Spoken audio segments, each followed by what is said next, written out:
What I what I think is the main issue with ranked. Um, it's simple really.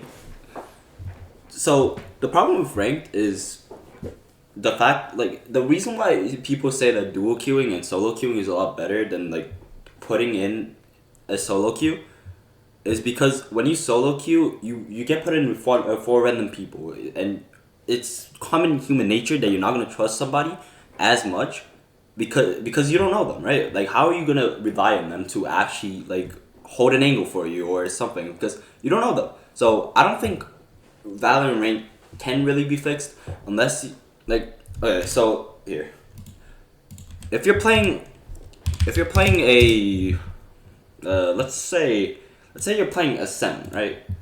If you're playing Ascent, and then let's say you're attacking. Yeah, let's say you're attacking.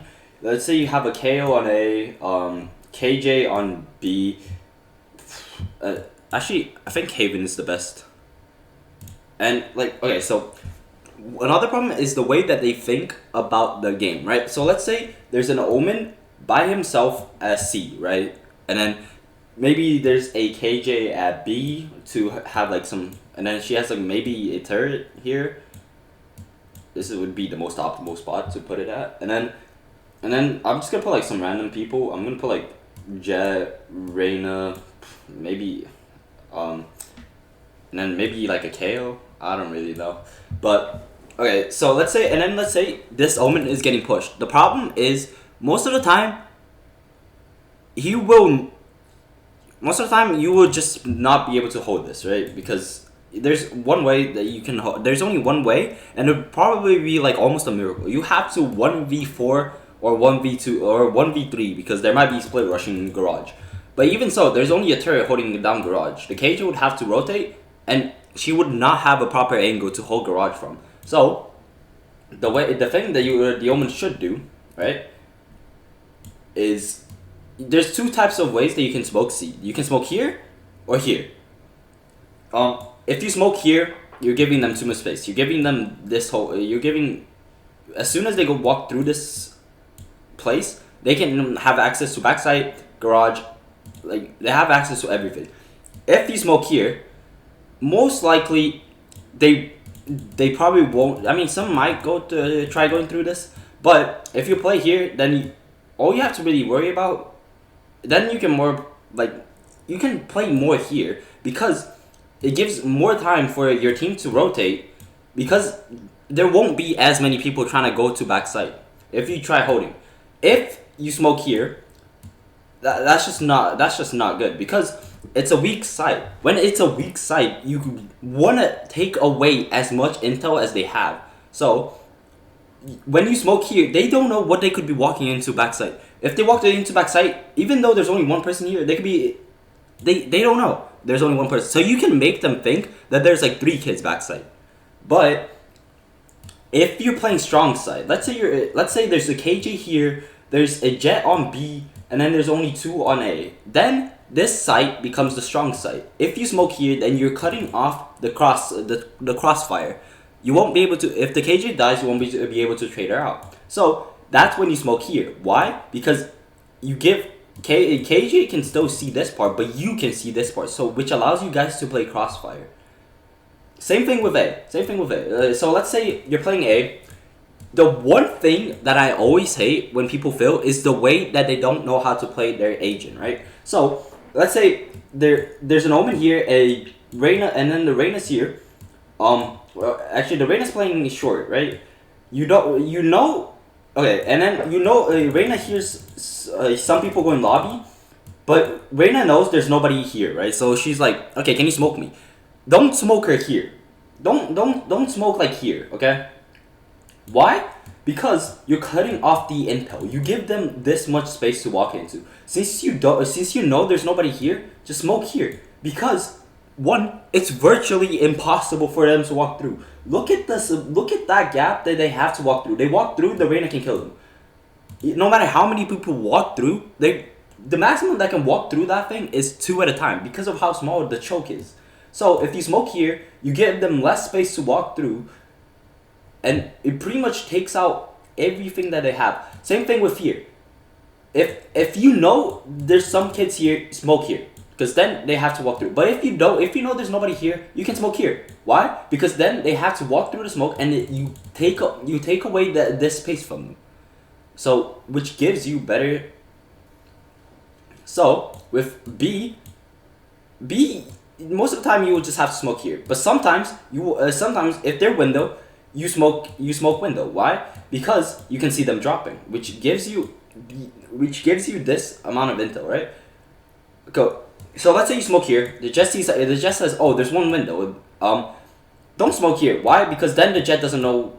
He could be dropping. He could be pushed up. If you smoke window, the jet can still watch. The jet can still play crossfire with the KJ here, and she can still watch if the guy drops down from window. Which most of the time, when a guy's dropping down from window, he will have the disadvantage. Why? Because he's up in the air, right? So if you smoke here, but let's say the jet says, "Oh, they're pushing up fast." Smoke here. Because then they have to walk through the smoke, which allows the jet to have better position, maybe even play on top, get a pick, maybe die. Then it gives also the time for the KJ to rotate. And remember, garage, there's still one C. So if the turret spots one garage, or you can calm, oh, KO, rotate through garage. Why? Because it pretty much, he will get the intel that nobody has pushed up garage, which gives you one last thing that you have to worry about. Because then you can just either the KO can just stay here because they haven't pushed in, and or if they have pushed in, the KO can just rotate, and then if they do push garage, then hopefully the KJ has a third there. Because if she doesn't, then that's a bad Sentinel play. And speaking of Sentinel, that's another thing that's bad. You always want to have a Sentinel. So let's say you have a Cypher, right? What Cypher mains love doing is, I'm a Cypher main. I'm just gonna search up some setups for Cypher and play kill trips. And what kill trips are pretty much the standard trips where you place to get a kill, right? Like a trip here where the jet dashed in, now it can get a kill. It's the problem is you're a Sentinel. Your job is to get intel throughout the map. So let's say you place a trip. Maybe garage, right? You place a trip garage, trip B, and a trip B, right?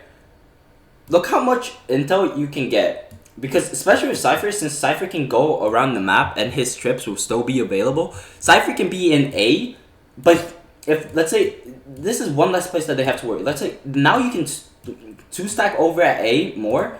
You can have, I know this too, but you can have one guy at B, and then you can have 2 here. Actually, you could even put like 3 on, but most likely you want to still have 1 at B, because if they fast rush, then that's bad. But garage, you can literally still get intel from garage by yourself. So like you can be over at A and still get intel in garage because of your trips. Your cages, however, your cages kind of serve as a really fast smoke. So sometimes if they're rushing up fast, place a cage here. Or sometimes you just wanna block an angle, right? Because let's say let's say there's people long, and but you are confident in your skill, and you're confident that your teammate will trade you, even if you die. So sometimes it's way better for you to not have to worry about short. So you place a cage there, because one, if they walk into it, then you can tell your teammate, or you can go there yourself and be like, okay, one hit my cage, they're rushing in short. So you can. You pretty much don't have to worry about this angle, angle until they rush into your cage, which is such a helpful thing from Cypher. But a lot of people just use your cage as something that they put on top of your trip, so it's even harder for them to realize that your kill trip is there. Which is, like I said, sometimes it's worth doing, but if you do it all the time, at a certain point, they're gonna expect it. So you can do it like once every like 5 rounds maybe, but I never use kill trips because I don't like how, I use them maybe once a game because I don't like how little intel they get. Same thing with Initiator. Initiator, you have to be the most talkative person in your team. You have to be the guy that has the ideas. Especially with, let's say you're playing KO, right?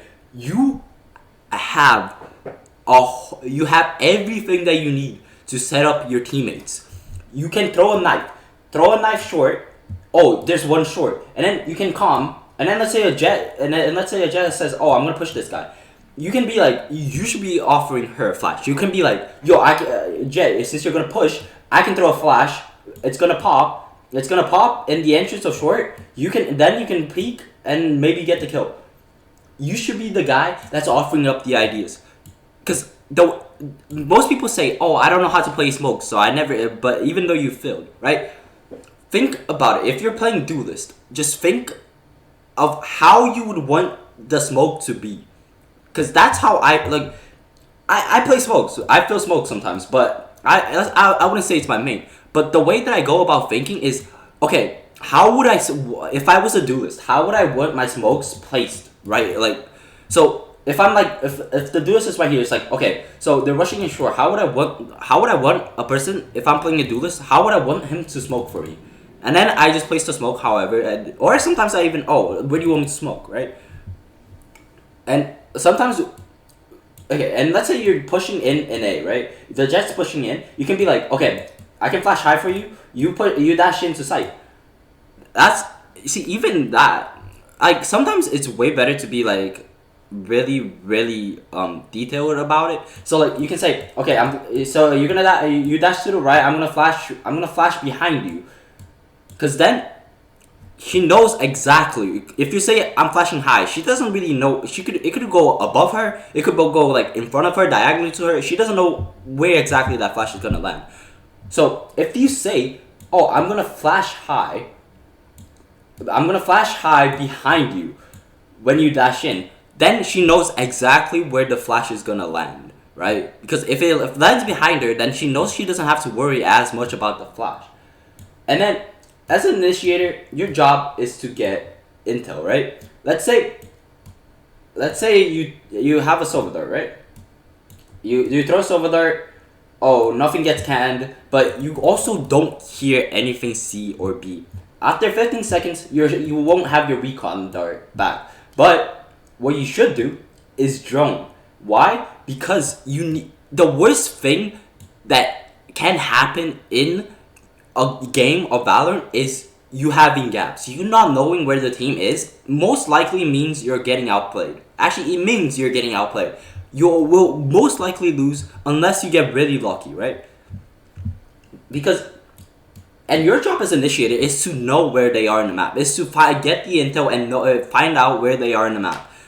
And even if you don't get any intel, so if you search up here, nothing here, right? Then by the time your recon dart will come back, you can throw the recon like short, and then you can be like, okay, A's cleared. So the only places that they could be is mid and C, which pretty much gets a lot of intel. And by C, if they don't see anybody, the best place for them to be is to push up Cubby. Why?